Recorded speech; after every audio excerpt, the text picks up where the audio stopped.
With the return of the Crimson Binome, we actually join Captain Capacitor instead of our heroes to start the episode. It turns out that nearly all the good pirate's crew have been captured and jailed, leaving just him and his first mate. Escaping Matrix, originally believing the muscle-bound sprite to be a bounty hunter, the group eventually meets up in an alley, the captain being convinced that Matrix and the others aren't his enemies, mostly thanks to their familiarity with Frisket. Our gang forms a plan to rescue the rest of the pirates, with Andrea and Frisket being used as a distraction, while Matrix, the captain, and his first mate all work on freeing the rest of their allies. During the rescue, they also run into a guy with a surfboard who has been unfairly captured, being only able to escape with the others thanks to Gavin pointing out just how much Enzo has changed from the young sprite he once knew. And thanks, the surfer tells them that the best place to escape the guards here is to go to a place known as the Edge of Beyond before escaping. We actually follow this new character a bit, seeing that he's a bit of a smart aleck with an adventurous spirit, talking back to the chasing guards while also disabling them. He eventually runs into Andrea, who has been cornered by more of the same prison guards, and lends her a hand and a pickup line before introducing himself as Ray Tracer. Everyone eventually meets back at the Saucy Mare, the pirate's ship, though not without an elaborate fight scene between it and two other ships. Throughout all this, Matrix's dislike for the surfer and jealousy of how he and Andrea are interacting with one another comes to rear its head, especially after the crew is safe in the Edge of Beyond.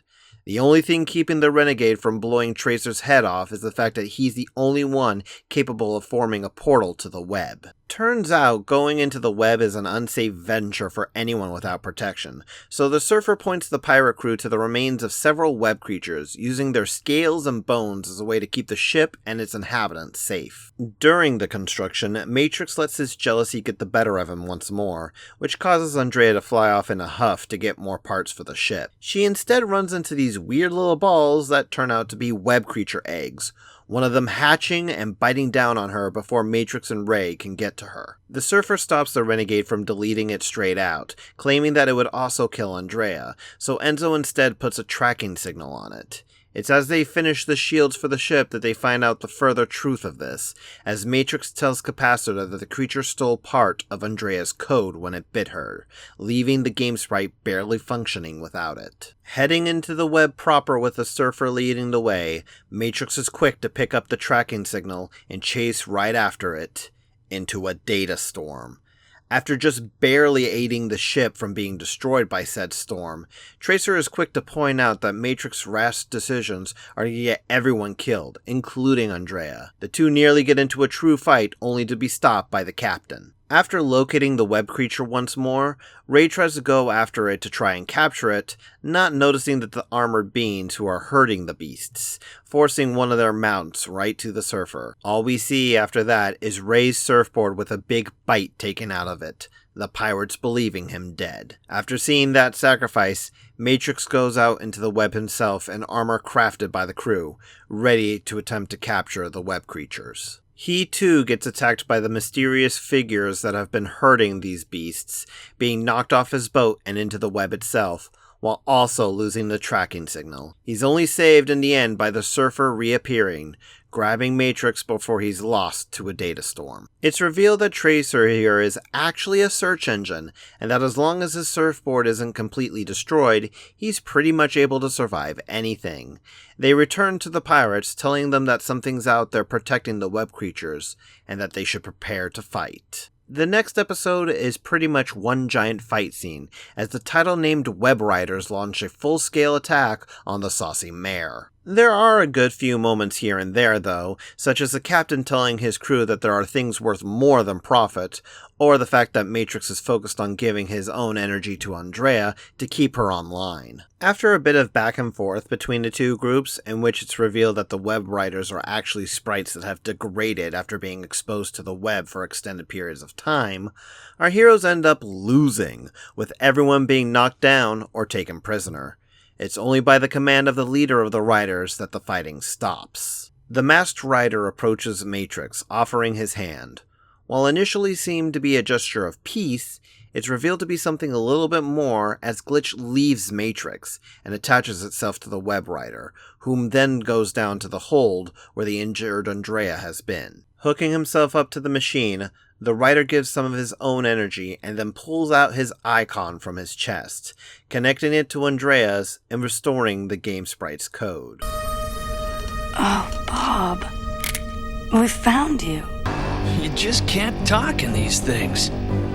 And this is where I like to mention the voice actor change for Bob, though you guys might have noticed it back in number 7. Michael Benier, who had voiced the character for the first 2 seasons, had moved from Vancouver to Los Angeles and couldn't play Bob because of the distance. Ian James Corlett, who had proven to be a good voice actor with Cheetor and Beast Wars, and the lead character in Ruby Spears' Mega Man, was chosen to replace Benier. Ian's Bob is actually pretty damn close to the original, and it took me rewatching the series again as a kid to really figure out that the actors had changed. You're more valuable right here, Enzo. Stay and patrol the perimeter. This was all a trick to get number 1! Glitch! Particle beam! After finally reuniting with Bob, Matrix finds himself away from the party that the Web Riders and the Pirates are having below deck, afraid that his childhood hero won't accept what he's become since the two have last met.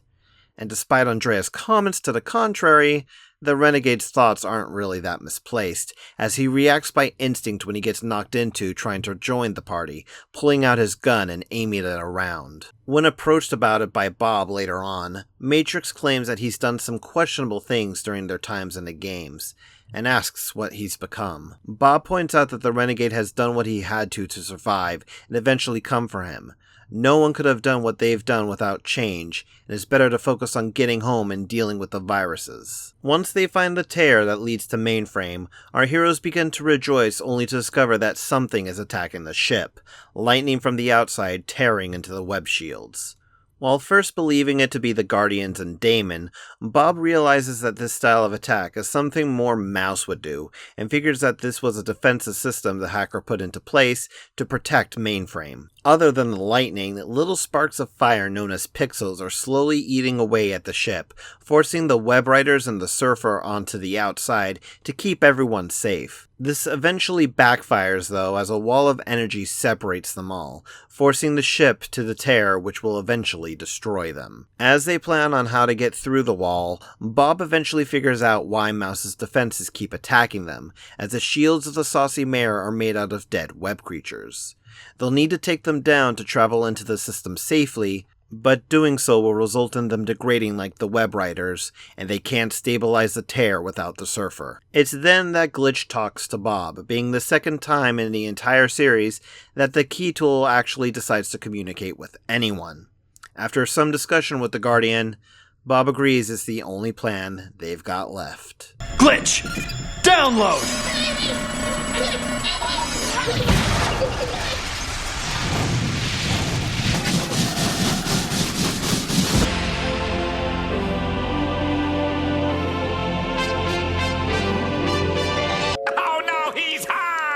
Empowered by his new form, Bob uses the power of the key tools to open up the portal to Mainframe, all while doing his own variation to the intro of the show.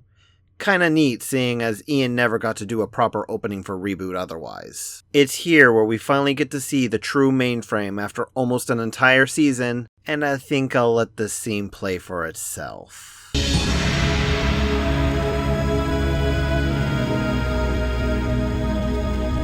Yeah, everyone is a bit shaken up, and I can't say I blame them.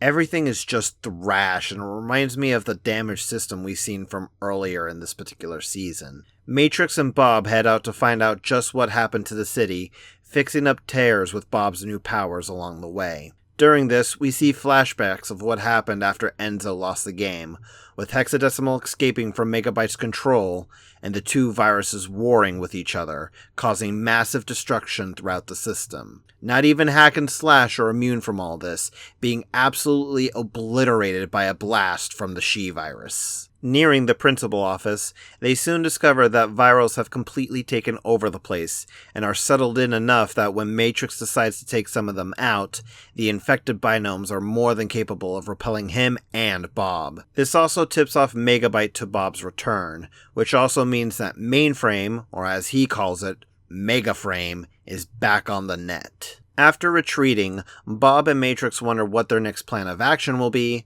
when Hack and Slash appear, demanding their surrender. It takes them a moment, but they soon recognize Bob, and after learning who Matrix is, the pair leads them to a warehouse where the Resistance has been holding up. When introduced to Dot, she isn't sure who the Renegade is at first until he calls her Sis, the woman breaking down at being reunited with her brother. Her reunion with Bob, however... It's, nice to see you too, Mouse. We then get another flashback detailing what happened when Megabyte attacked the principal office, revealing that after the virus had gotten inside, Dot and the others evacuated. Staying behind to ensure that the others can escape, Fong has a rebuilt Hack and Slash follow to protect them. The heroes don't know if the old sprite has survived. We then cut to Megabyte, who has Fong's head in a jar, keeping him alive just enough to pump information from him. Apparently, whatever info the virus wants from Fong is triple encrypted, since Megabyte can't just pull it out of his head like he did last season. Instead, they use an extraction machine, slowly pulling what they want from him piece by piece, which turns out to be a code to escape Mainframe, when the first half of the code destroys the spear above the principal office and forms it into a tear. Our heroes know that with the knowledge that they're back on the net, Megabyte is going to attempt to leave Mainframe to infect other systems. Before they can make a plan to do anything about it, though, Bob is teleported away, meeting up with an old flame of his. Hexadecimal. It's in the next episode that we see the plan of our heroes go into action without Bob to help them, the Guardians still locked away with an even more insane than usual hexadecimal. They start their plan by having the saucy mayor run it at the bulk of Megabyte's fleet, the ship being shot through several times. But instead of having the pirate aboard its planks, it's filled with nothing but explosives, the vessel taking out nearly all the viral army along with its own destruction. With only a few corrupted binomes left to defend the principal office, Matrix and Mouse are capable of breaking into the sphere, the two splitting up to cover more ground.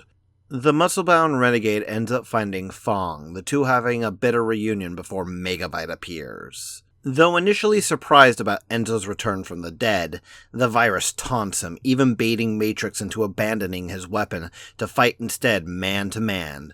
Of course, Megabyte doesn't know just how strong the little boy has become.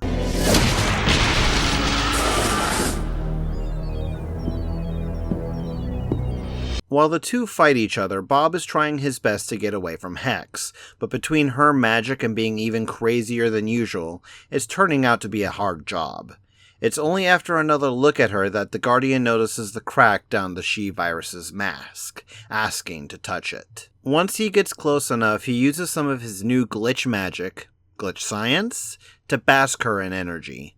When the energy clears, we see Hexadecimal's mask is no longer broken, and in fact now acts like a normal face, capable of movement and emotion.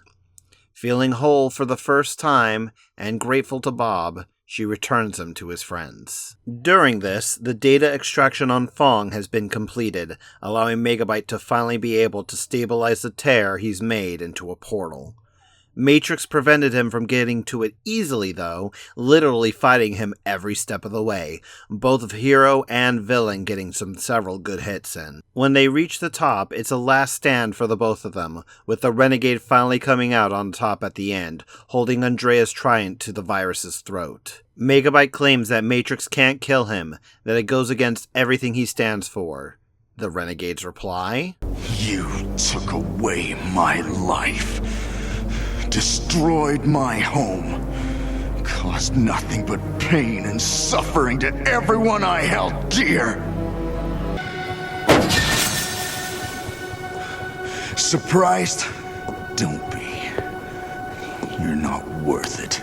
Megabyte's reaction to this is to push himself away from Matrix, warping the tear into a portal to escape. He's nearly ready to walk through it when Mouse, in the control room, changes the codes he has, shifting the portal into one leading directly to the web. Tentacles of a web creature pull the virus in to his doom, while the Surfer comes through as the portal closes. Bob is also teleported in, asking what he's missed. His answer? The crashing of the entire system. The episode system crash is pretty much just what it says on the tin.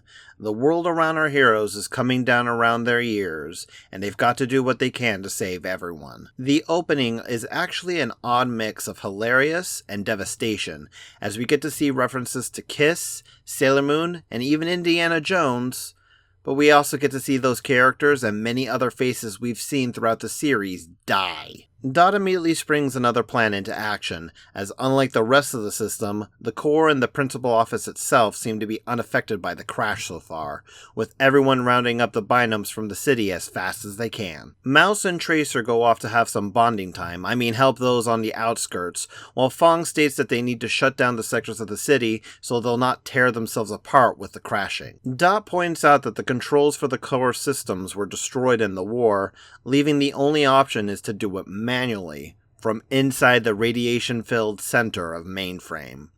Only Bob believes himself capable of doing this thanks to his new key tool-clad state. Though reluctant, Dot agrees it's their best shot. During this, Andrea and Matrix work on getting one of the last remaining sprites on the outside of the principal office, an old binome named Mr. Pearson, who, hilariously enough, was actually named after one of the show's creators, Ian Pearson. He's a crotchety old character, refusing to give up on Mainframe and leave his home. Enzo distracts him by explaining how he survived the games, allowing the game sprite to knock him out. So why do I bring this moment up, considering Mr. Pearson's only importance before this point was a Season 2 episode I didn't even think was worth talking about in the Season 2 retrospective? Well, we'll see in the season finale. As Bob goes into the core to get his part of the job done, tears start opening up all over the city. It turns out with the system crashing, old RAM is being released into Mainframe, which includes all the users our heroes have ever fought against. Everyone from the clown from the funhouse, the Evil Dead Ash user, and of course, Zayton. We have our heroes fight off against the users, each character using some of their skills or abilities to fight them off. Mouse gets to show off her swordswoman skills, Ray shows that he's more than just a surfboard, and even the pirates and Princess Bula get into the fight. What's the most satisfying of all of these, though, is the rematch between Zayton and Matrix, showing just how far the Renegade has come from his days as a young child. He also has potentially the most detailed on-screen death, just by the sounds alone.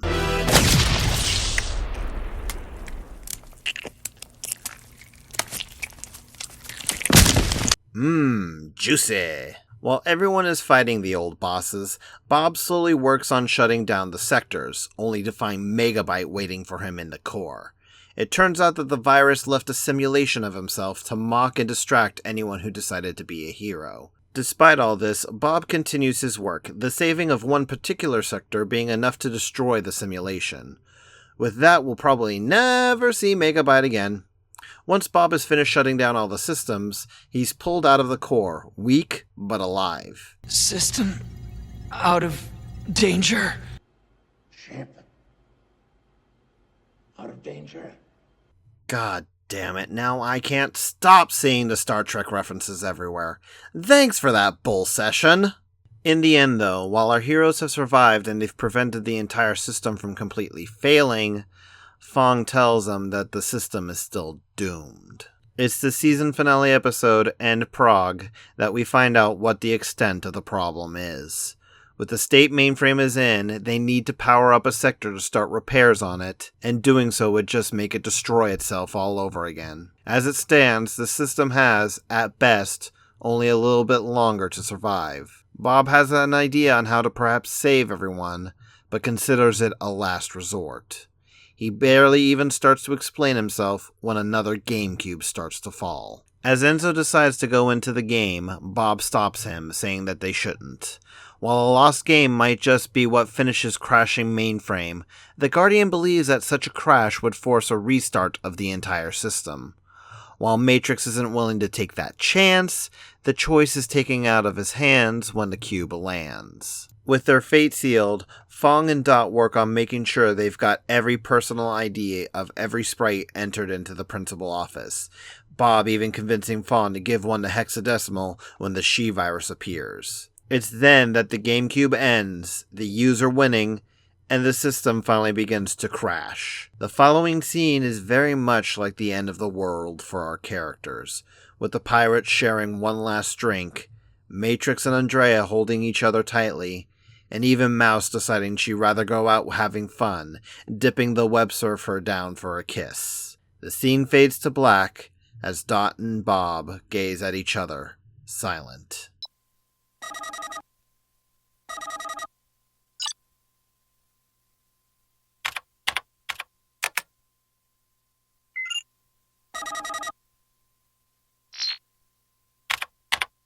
With a flash of gold light and a rousing chorus, Mainframe becomes restored by the user's choice, every single sector being brought back to its full glory from before the war. What's more is that every killed citizen is brought back, given life once more, and in the case of the viral binomes, are reverted back to who they once were by the system's virus scan. Hexadecimal, who is now registered to the principal office, is ignored by the scan. As our heroes celebrate, Bob and Dot finally, after 3 seasons of teasing, hardship, and general will they won't they, finally kiss. The two promise that they'll stick together from now on, only to be interrupted by a rather familiar sound. Bob!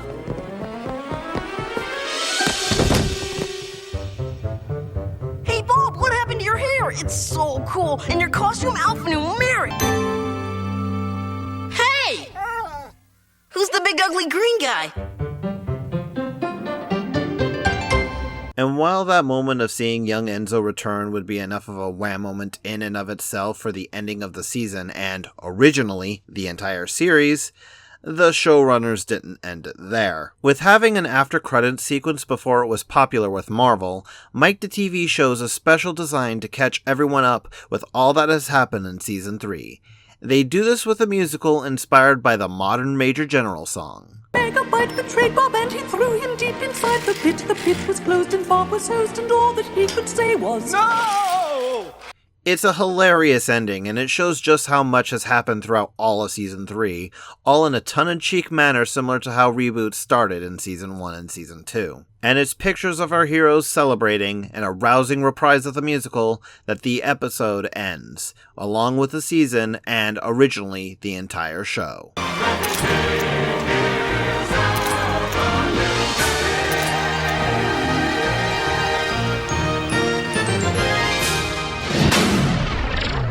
If you couldn't tell just by how long this retrospective has gone on already, Season 3 of Reboot is considered by most to be the crowning moment of the entire series. Not only does it have a continuous storyline that keeps you engaged, but the stakes grow higher and higher with each passing episode, with our heroes combating impossible odds to save the day. Needless to say, such a story-heavy season shows a lot of changes from our characters and their development. Going with our villains first, Megabyte and Hexadecimal are truly let free in this new environment where ABC has no power to tell the showrunners what to do. Allowed to destroy and corrupt as they see fit, both of the viruses become a great deal more threatening. It's Megabyte that truly becomes a being of pure evil, though, as he not only partakes in system-wide destruction, but he actually wins, taking over Mainframe and eventually leading to its crashing entirely. The virus shows time and again that he cares little for his henchmen, even stating Hack and Slash will be the units to take point when he tries to break through the firewall once more. This is after he just lost a huge chunk of his army to Mainframe's defenses. He also has a bit of an interesting parallel with Matrix, but I'll get to that in just a moment. Hexadecimal, for the most part, is unchanged from how she was before, other than possibly being more insane after being tortured and used as a weapon for so long by her brother. While it's possible, as Herr Doctor said it, that she is just playing along, I find it unlikely that such a chaotic and wild character as Hex would let herself be tied down for such a long period of time. With her under strap and lock, it's hard for her to do much of anything. While not much is seen of her after she's healed by Bob, it's clear that the She-Virus isn't anywhere near as violent or troublesome as she was before, at least to our heroes. Hack and Slash are more than a little odd coming into the season. They're still loyal to Megabyte to a fault, but it's clear to them that things have changed. Before, thanks to Bob, they were always stopped before they did anything too bad. Without the Guardian to interfere, they're free to do anything, including kill.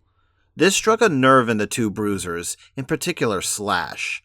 After being destroyed by Hex after she broke free, it appears that Megabyte didn't even care enough to use them anymore.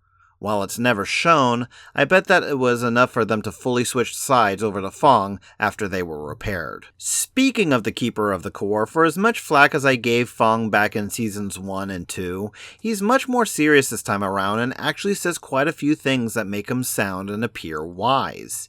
He also takes a bit of a backseat to Dot, who becomes the new head of Mainframe, focusing instead on offering his wisdom without forcing anyone to play a game to get it. I think the fact that he doesn't always seem to have the answers for the situation goes a long way in making him a bit more relatable. Regardless, seeing the guy as nothing but a head, electricity striking him to force information free, is chilling to say the very least. Out of every character that you can feel the most heartbroken for, I think Dot is probably number 1 on that list. Not only does she lose Bob, whom everyone can see that she pines for, but she also loses her little brother shortly afterwards to the games. The war takes its dark turn after that, with the woman's troops becoming little more than rebels in their own system. Despite this, she stays strong and does everything she can to stop Megabyte. It's the kind of thing that you would find very few characters, hell, very few people, could have gone through and survived. It's what makes Dot such a fan-favorite character, as she's taken the worst kind of punishment than perhaps any other character in the series, and still kept fighting the good fight. Bob, for all of the changes that the web and then Glitch did to him as far as his looks are concerned, has changed very little from his old self. He seems a little older, a little wiser than he once was, probably most shown by the fact that he doesn't immediately jump into the fray like he used to. It seems that whatever horrors of the web there was, the Guardian is more than willing to sit back and think his way through things a little bit more now. Other than that though, he's still the same sacrificing hero he's been since season 1. Andrea is a bit of an odd character to do analysis for in this season, and it's mostly due to the fact that the only time we really see her change as a person is when she goes from being the little kid that hung around Enzo to a drop-dead knockout that's Matrix's lover. Despite us not really being exposed to how she's changed, it's clear that she's a lot more confident than she was when she was a child, and no longer suffers from being the audience XP she was in Season 2. Other than that though, she's shown to be an adventurous spirit, one who's matched by the web surfer. Speaking of Ray Tracer, he kinda suffers a bit in the same way Andrea does when it comes to character. But where the game sprite simply has off-screen changes, the search engine here has the problem of being almost entirely used as a foil for Matrix. From his introduction until where it appears that he had died, the point of the web surfer was to make the renegade jealous and brooding. While he does have his own fair wit about him, we really don't get to see a lot about Tracer that really makes him all that interesting of a character. And finally, we get to Enzo Matrix. And dear Lord, do we have a lot to talk about. If there's one thing that you can say about Season 3 of Reboot, hell, about Reboot up to this point in its entirety, that it was all for the development and evolution of this one character. We've seen him grow and change over the course of 2 seasons before this, and it's here where it all starts to really add up. After Bob was thrown into the web, it's up to Enzo to become the hero of the system, and yet try as he might, he's unable to live up to what Bob did before him, and it's constantly in his face that he's little more than a boy. This sticks with him throughout the earlier episodes, and it's finally driven home when he loses the game against Zayton. This is compounded by the fact that his 2 greatest inspirations for success have also let him down. For all of Bob's quick thinking, he was shot off into the web. For all of Dot's planning, they were hiding behind the principal office shields. The only one who had proven to have any ability to win was Megabyte. This is part of what makes number 7 such an integral part of the series. It shows just how far Enzo has gone in his obsession to become bigger, stronger, and tougher by any means necessary. In doing so, he sacrificed not only his innocence, but his sense of right and wrong as well. He even says this himself in the end of the episode, that Andrea and him have been living like viruses, going from system to system. What's even more shocking is that despite the big guy learning about this himself, he doesn't change immediately. He still spends several episodes throwing his weight around and treating anyone he doesn't know with disdain and mistrust. Really, I think what pushes Matrix over the edge and forces him to become a better character is Andrea's code being stolen, followed by the web surfer's sacrifice. Not only has his bullheaded anti-hero ways endangered the one sprite he cares about above all others, but seeing someone who he doesn't even like give his life for said sprite really drives home that he's not the hero he wants to be. And this all comes to a head when Matrix spares Megabyte in the end. He's proven, not just to the villain and the audience, but to himself that he's not like the virus, and that he is, in the end, a hero. Not bad for a character who was originally put into the show because the creators were told they couldn't sell the show otherwise. Oh, and for those of you who notice it, I will say a major part of this analysis on Matrix you can actually thank Red for over on the Overly Sarcastic Productions YouTube. She actually goes into major detail about Season 3 of Reboot during her We're Not So Different Trope Talk episode, and needless to say, it really put the character into another light for me than I had originally saw him back when I was a child. If you've not seen it already, I suggest you go check it out and the rest of her and Blue's work. More than anything, Season 3 of Reboot was about telling a story and about giving our heroes a proper ending. It was also about pushing the bar as far as it could go, as well as seeing our characters suffer losses and hardships they've never been through before. Everyone has changed by the end of the series, and that's something you couldn't have said for Season 1. And after all that, our heroes have earned their victory and their happy ending. Too bad they didn't know that Season 4 would bring them something to fear in the world. Hey! Is there room in this crowded show for a cameo by everyone's favorite talking television? No!